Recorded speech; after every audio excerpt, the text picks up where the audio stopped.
धनी मनुष्य और निर्धन लाजर की कहानी। इसका वर्णन बाइबल की पुस्तक लूका रचित सुसमाचार अध्याय 16। यह उस समय की बात है जब प्रभु यीशु मसीह परमेश्वर के राज्य का सुसमाचार प्रचार किया करते थे। यह लोगों को दृष्टांतों के माध्यम से शिक्षा दिया करते थे। उस समय कई फरीसी भी यीशु मसीह की शिक्षाओं को सुना करते थे और वह यीशु मसीह की बातें सुनकर उसे गंभीरता से नहीं लेते थे, उनका मजाक उड़ाया करते थे। फरीसी लोग अपने जीवन में परमेश्वर को जगह देने की बजाय वह बाहरी या दिखावटी धार्मिकता को प्राथमिकता दिया करते थे। परमेश्वर के दास अब्राहम का वंश होना उनके लिए एक घमंड की बात थी और वह समझते थे कि धन दौलत और संपन्नता धर्मी होने के कारण उन्हें परमेश्वर की ओर से मिली है। वह गरीबी को श्राप मानते थे और समझते थे कि गरीबी पापों का परिणाम है। फरीसी लोग गरीबों को यह बोलकर कि उनकी यह दशा पापों के कारण हुआ है और फरीसी उनकी मदद करने से मुकरते थे, परंतु प्रभु यीशु मसीह ने अपने पास आने वाले हर एक व्यक्ति को परमेश्वर के प्रेम से परिचित करवाया। प्रभु यीशु मसीह यही कोशिश करते थे कि लोग परमेश्वर की अनुग्रह, दया, क्षमा और परमेश्वर के प्रेम को पहचान सके। प्रभु यीशु का सभी लोगों के साथ मित्रता पूर्वक व्यवहार करना फरीसियों को पसंद नहीं था। प्रभु यीशु का सभी लोगों के साथ मित्रता पूर्वक व्यवहार करना फरीसियों को पसंद नहीं आया करता था। उन्हें ऐसे लोगों के साथ मेल जोल करना जो तुच्छ जाने जाते थे पसंद नहीं आया करता था। इसलिए फरीसी प्रभु यीशु मसीह पर क्रोधित हुआ करते थे। प्रभु यीशु मसीह ने फरीसियों के ऐसे व्यवहार और जीवन का परिणाम बताने के लिए उन्हें धनी मनुष्य और गरीब लाजर का दृष्टांत सुनाया। यीशु मसीह ने कहा, एक धनवान मनुष्य था जो बैंगनी कपड़े और मलमल पहनता और प्रतिदिन सुख विलास और धूमधाम के साथ रहता था। लाजर नाम का एक कंगाल घावों से भरा हुआ उसकी देवड़ी पर छोड़ दिया जाता था और वह चाहता था कि धनवान की मेज पर की जुट्ठन से अपना पेट भरे, यहाँ तक कि कुत्ते भी आकर उसके घावों को चाटते थे। ऐसा हुआ कि वह कंगाल मर गया और स्वर्गदूत ने उसे लेकर अब्राहम की गोद में पहुँचाया और वह धनवान भी मर गया और दफनाया गया और अधोलोक में उसने पीड़ा में पड़े हुए अपनी आंखें उठाई और दूर से अब्राहम की गोद में लाजर को देखा।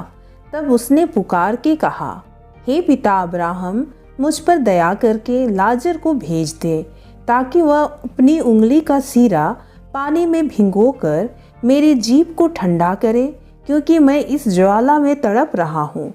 परंतु अब्राहम ने कहा, हे पुत्र, स्मरण कर कि तू अपने जीवन में अच्छे वस्तु ले चुका है और वैसा ही लाजर बुरी वस्तुएं, परंतु अब वह यहाँ शांति पा रहा है और तू तड़प रहा है। इन सब बातों को छोड़, हमारे या तुम्हारे बीच एक भारी गड्ढा ठहराया गया है कि जो यहाँ से उस पार तुम्हारे पास जाना चाहे वे ना जा सके और ना कोई वहाँ से इस पार हमारे पास आ सके। उसने कहा, तो हे पिता, मैं तुझसे विनती करता हूँ कि तू उसे मेरे पिता के घर भेज, क्योंकि मेरे 5 भाई हैं। वह उनके सामने इन बातों की गवाही दे, ऐसा ना हो कि वह भी इस पीड़ा की जगह में आए। अब्राहम ने कहा, उनके पास तो मूसा और भविष्यवक्ताओं की पुस्तकें हैं, वे उनकी सुने। उसने कहा, नहीं हे पिता अब्राहम, पर यदि कोई मरे हुए में से उनके पास जाए तो वह मन फिराएंगे। उसने उनसे कहा, जब वह मूसा और भविष्यवक्ताओं की नहीं सुनते तो यदि मरे हुए में से कोई जी उठे तो भी उसकी नहीं मानेंगे। मेरे प्रियो, यह धनवान व्यक्ति प्रतिदिन अच्छे और महंगे वस्त्र पहना करता था और तरह तरह का स्वादिष्ट भोजन खाया करता था। वह अब्राहम के वंश का था और मूसा और व्यवस्था की पुस्तकें भी उसके घर पर थी, लेकिन उसने कभी भी इन पर ध्यान नहीं दिया।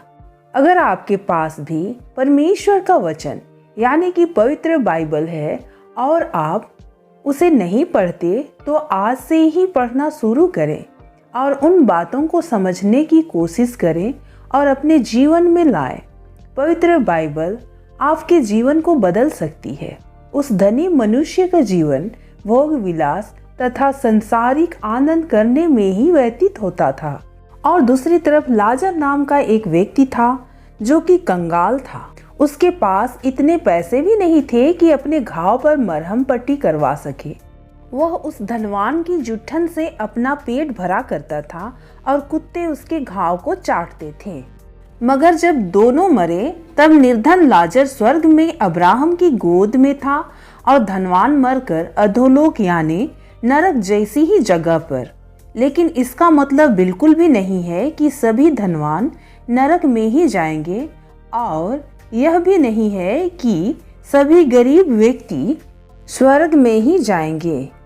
कौन व्यक्ति स्वर्ग जाएगा या कौन व्यक्ति नरक में जाएगा, यह इस बात पर निर्भर करता है कि उस व्यक्ति के पाप क्षमा हुए या नहीं और उस व्यक्ति का उद्धार हुआ या नहीं। बात तो यह है कि हम मनुष्य इस धरती पर किस प्रकार जीवन व्यतीत करते हैं, अच्छा या फिर बुरा। एक अमीर व्यक्ति भी स्वर्ग जा सकता है और नरक में भी जा सकता है।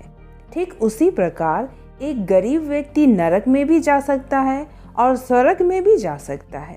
परमेश्वर धनी या अमीर होने को बुरा नहीं कहता। बुराई तब है जब मनुष्य में खुद के पास सब कुछ होने पर भी भलाई नहीं कर सकता। एक धनवान व्यक्ति भी स्वर्ग जा सकता है जब वह अपने धन दौलत पर घमंड ना करे और अपने धन को जरूरतमंदों पर भी दान करे और अपना जीवन प्रभु की बताई गई राह पर चलकर गुजारे। सही गलत पर हमेशा फर्क करे, ऐसो आराम पर ही अपना जीवन ना बिताए, तो धनी व्यक्ति भी स्वर्ग में राज करेंगे। अब्राहम के पास भी तो बहुत धन संपत्ति, भेड़ बकरी, बहुत से जानवर थे। अब्राहम भी तो बहुत धनी था, लेकिन वह प्रभु के नज़रों में बहुत ही अच्छा और सच्चा था। वह यीशु मसीह के बताए रास्ते पर चलता था और वह एक धार्मिक मनुष्य था और इसलिए वह स्वर्ग लोक में निवास करता है। और एक गरीब व्यक्ति भी नरक में जा सकता है। वह अगर अधर्मी हो और यीशु के बताए रास्ते से बिल्कुल अलग चलता हो तो वह स्वर्ग लोक में कभी भी नहीं पहुंच सकता। गरीब व्यक्ति अगर ईश्वर पर पूरा विश्वास करता हो, सही गलत पर फर्क करके हमेशा सच की राह पर चलता हो, तो वह स्वर्ग लोक में जरूर निवास करेगा। इसका साफ मतलब यह है कि कोई भी व्यक्ति, धनी या गरीब, जिस व्यक्ति ने अपनी गुनाह, अपने पाप दोष के लिए पूरे हृदय से यीशु मसीह से क्षमा मांगता हो या कहे पूरे हृदय से अपने पापों के लिए उसे पछतावा हो और यीशु मसीह उन पापों के लिए उसे माफ कर दिया हो, या कहे वह व्यक्ति को यीशु मसीह उसके पापों के लिए क्षमा कर दिया है, तो वह स्वर्ग में निवास करेंगे, नहीं तो अधोलोक यानी नरक में भी तड़पते रहेंगे। मेरे प्रियो, परमेश्वर ने अपने एकलौते यीशु मसीह को हम सभी मनुष्य जाति के पापों के कारण हमारा उद्धार करने के लिए क्रूस पर मरने के लिए भेज दिया कि हमारा पाप क्षमा हो सके। और यीशु मसीह तीसरे दिन मुर्दों में से फिर जी उठे। परमेश्वर पिता ने यीशु मसीह को पृथ्वी का और स्वर्ग लोक और नरक का सारा अधिकार दे दिया और आज यीशु मसीह के नाम से ही हमारे पाप क्षमा किए जाते हैं। यीशु मसीह ही हमें परमेश्वर पिता तक पहुंचाते हैं। यीशु मसीह को जो पूरे मन और हृदय से स्वीकार करता है और उसके दिखाए रास्ते पर चलता है, उसे अपने पापों से क्षमा और उद्धार मिलता है। मेरे प्रियो, हमें इस धनी मनुष्य की तरह नहीं होना है कि अधोलोक यानी नरक की अग्नि में जलते रहें। हमें तो एक अच्छा मनुष्य की तरह अपने जीवन व्यतीत करना है, अच्छे मनुष्य की तरह अपना जीवन बिताना है, जिसमें हमें तकलीफ ही क्यों ना हो, गलत की राह में गलत कामों से अपने आप को हमेशा दूर रखना है और पवित्र बाइबल को हमेशा प्रतिदिन पढ़ना है। यीशु मसीह के बताए रास्ते पर चलकर अपना जीवन बिताना है। और अगर आपके पास धन संपत्ति है तो जरूरतमंदों को जरूर दान करें। धनी मनुष्य की तरह भोग विलास में ही उसे खत्म ना करें, उसे अच्छे कार्य में भी लगाएं, जिससे यीशु मसीह के नजरों में भी सही रहे और नरक की अग्नि पर तड़पना ना पड़े। हालेलुया। मेरे प्रियो, हमेशा अच्छे काम करने की कोशिश करें। प्रभु यीशु मसीह के बताए मार्ग पर चलिए। प्रभु यीशु के वचनों को अपने जीवन में लाइए और हमेशा खुश रहिए और मुस्कुराते रहिए। जय मसीह की।